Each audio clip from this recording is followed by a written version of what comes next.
So in concept check 4.2, for section 4.2, here are the questions. Name the 3 parts of the bacterial flagellum. So if you go back up here to a previous slide, you can see the basal body, the hook, and the the filament. Okay, and then the second question, what is the difference between a run and a tumble?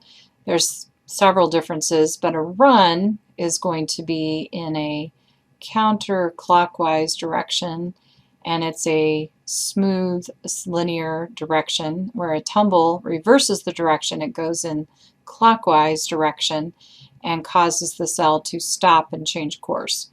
And it's so repellents will cause lots of more of the tumbles, and runs are going to be the result of going towards a stimulus.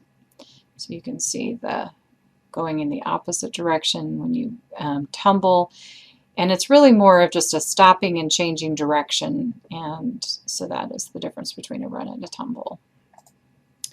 So true or false, bacterial fimbriae are used for conjugation.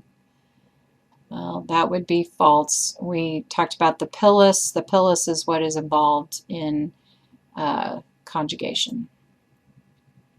The differences between capsules and biofilms.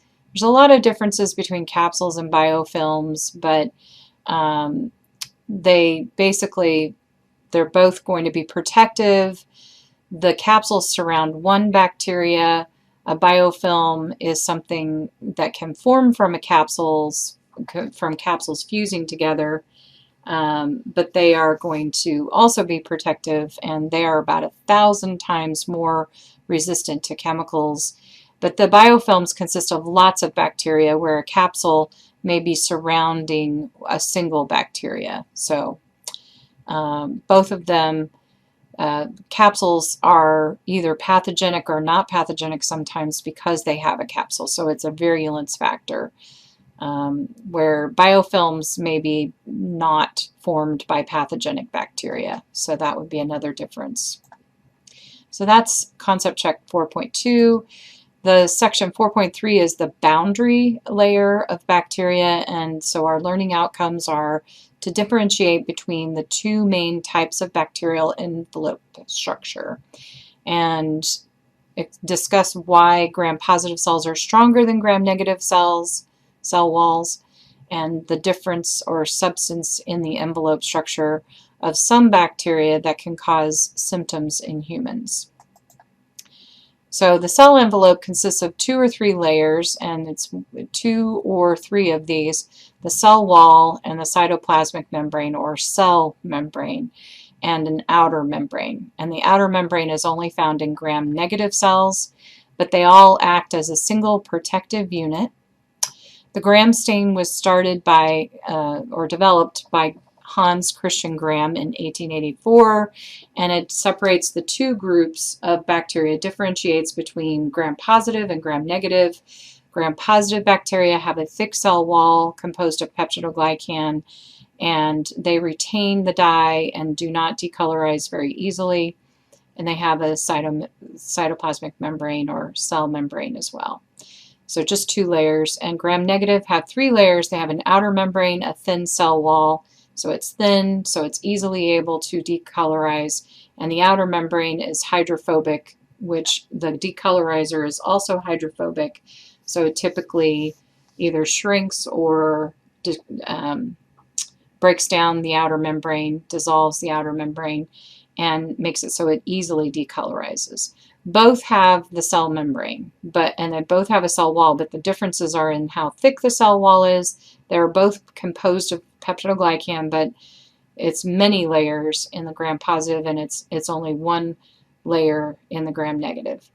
And that's one of the reasons why the cell wall is stronger, because it's thicker. It's composed of many layers in the gram-positives. However, this outer membrane prevents a lot of antibiotics and antiseptics from killing it, because they can't get in, and they're prevented from getting in by this outer protective membrane.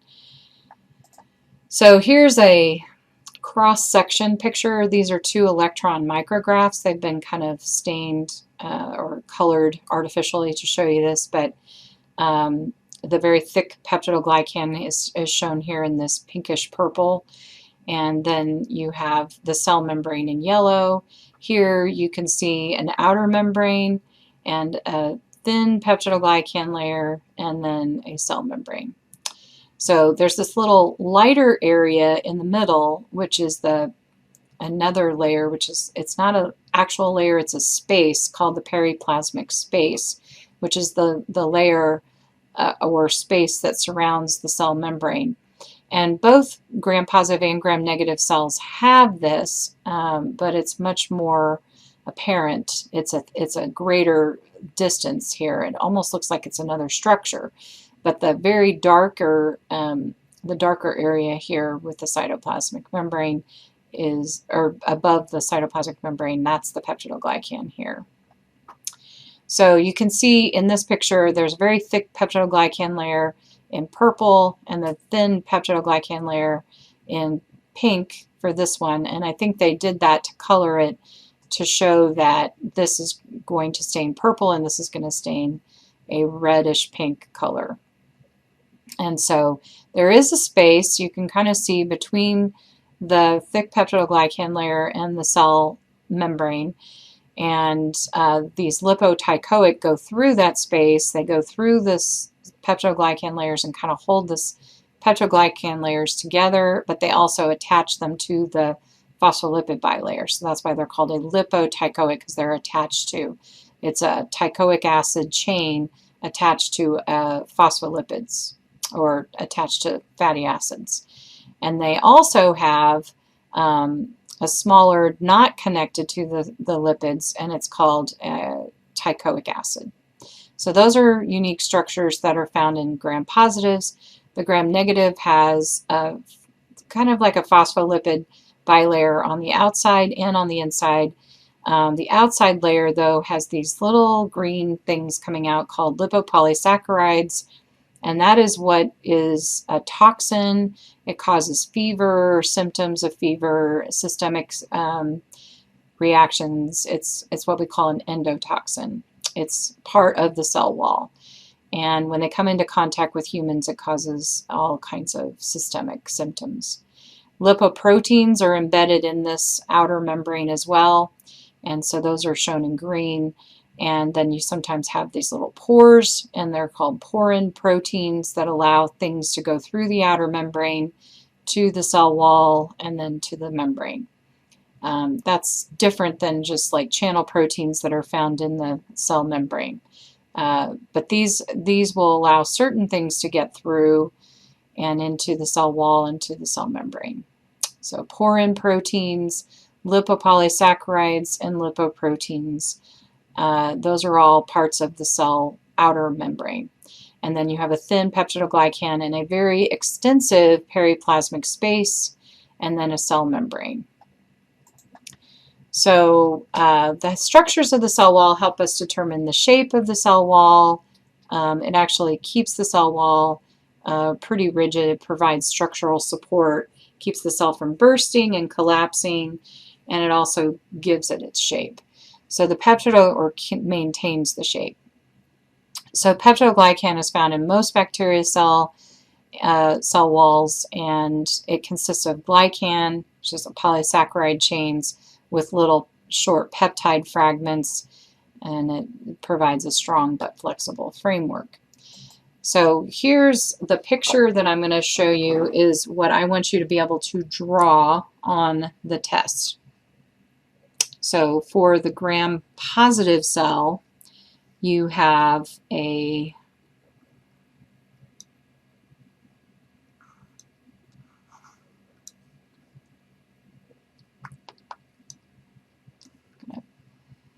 draw a very thick peptidoglycan layer. So this is our cell membrane. And then within the cell wall, you have several layers and so they have to be kept together. So this is the teichoic acid. And to keep the cell wall attached to the cell membrane, there is this lipoteichoic acid. And then in between these, the cell wall and the cell membrane here is the periplasmic. So in between the cell wall and the cell membrane is the periplasmic space. And it is a small periplasmic space. So that is one structure. The teichoic and lipoteichoic acid count as a second.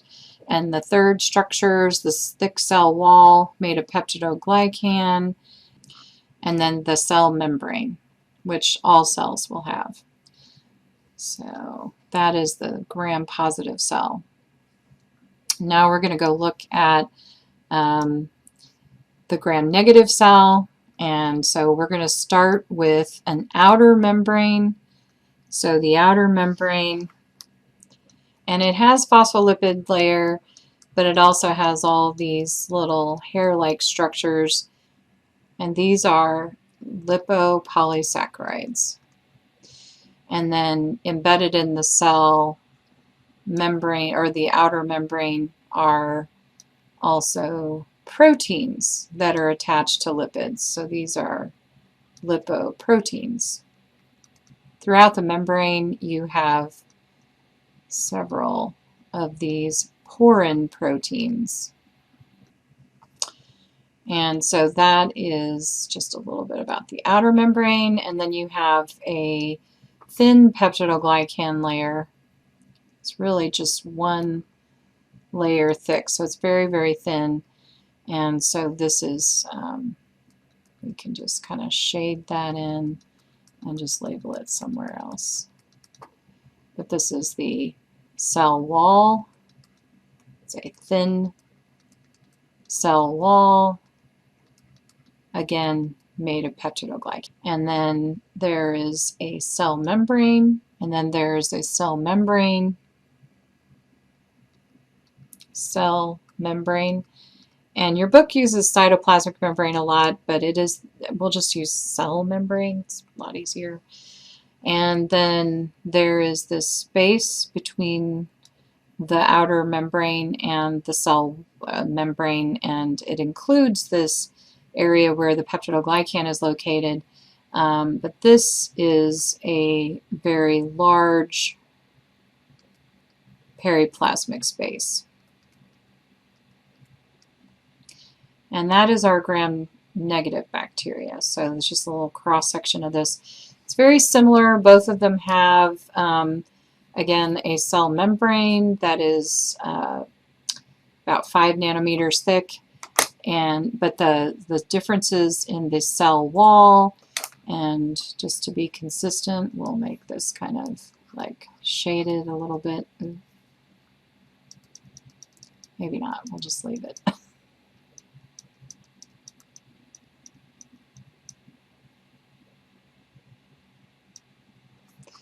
So the cell wall is extremely thick